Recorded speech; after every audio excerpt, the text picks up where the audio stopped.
ನ್ಯಾಯವಾದಿ ಮೇಲೆ ಮಾರಣಾಂತಿಕ ಹಲ್ಲೆ ಘಟನೆ ಖಂಡಿಸಿ ನ್ಯಾಯವಾದಿಗಳ ಸಂಘದಿಂದ ಪ್ರತಿಭಟನೆ.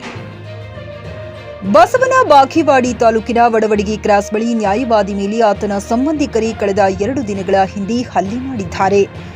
ಇನ್ನು ಹಲ್ಲೆ ಖಂಡಿಸಿ ವಿಜಯಪುರ ಬಾರ್ ಅಸೋಸಿಯೇಷನ್ ಹಾಗೂ ಬಸವನ ಬಾಗೇವಾಡಿ ನ್ಯಾಯವಾದಿಗಳ ಸಂಘದಿಂದ ಕೋರ್ಟ್ ಕಲಾಪದಿಂದ ದೂರ ಉಳಿದು ರಸ್ತೆ ತಡೆದು ಪ್ರತಿಭಟನೆ ನಡೆಸಿದ್ದಾರೆ.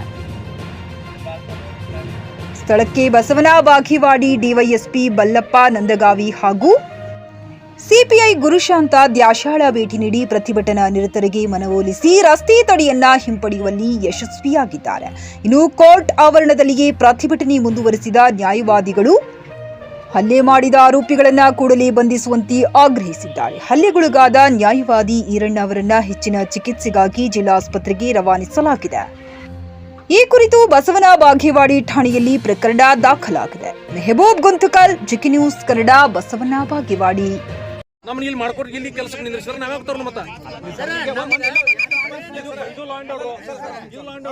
ಎಫ್ಐಆರ್ ಮಾಡ್ರಿ. ಎಫ್ಐಆರ್ ನಾದ 24 ಗಂಟೆ ಒಳಗೆ ಅರೆಸ್ಟ್ ಮಾಡ್ತೀನಿ. ಎಲ್ಲಿದೆ ಕಾನೂನು? ತಾವ ಹೇಳಿದ್ರಲ್ಲ ಅವತ್ತು ಎಫ್ಐಆರ್ ಮಾಡ್ರಿ. ಎಫ್ಐಆರ್ ಆದ 24 ಗಂಟೆ ಒಳಗೆ ತಂದು ನಿಲ್ಲಿಸ್ತಾರೆ.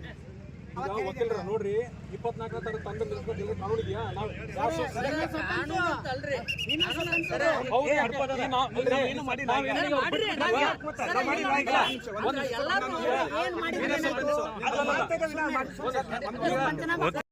Coat pant, sherwani, suiting, shirting, sari, dress material ಹಾಗೂ ಮದುವೆ ಸಮಾರಂಭಗಳ ಎಲ್ಲಾ ತರಹದ ಬಟ್ಟೆಗಳು ಹೋಲ್ಸೇಲ್ ದರದಲ್ಲಿ ಲಭ್ಯ.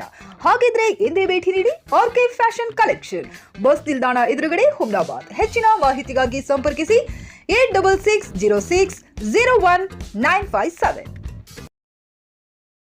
ಗ್ರಾಹಕರ ಸ್ಯಾಟಿಸ್ಫ್ಯಾಕ್ಷನ್ ನಲ್ಲಿ ನಂಬರ್ 1 ತೃಪ್ತಿದಾಯಕ ಶೋರೂಮ್ ನಿಮ್ಮ ಎಸ್ಪಿ ಟಿವಿಎಸ್ ಶೋರೂಮ್ ನಿಮಗಾಗಿ ತಂದಿದೆ ಹೊಸ ಮಾಡೆಲ್ಗಳ ಹೊಸ ಬೈಕ್ಗಳು. ರೈತರಿಗಾಗಿ ಅನುಕೂಲವಾಗಿರುವ ಸೂಪರ್ ಎಕ್ಸೆಲ್ ಕೂಡ ಲಭ್ಯ.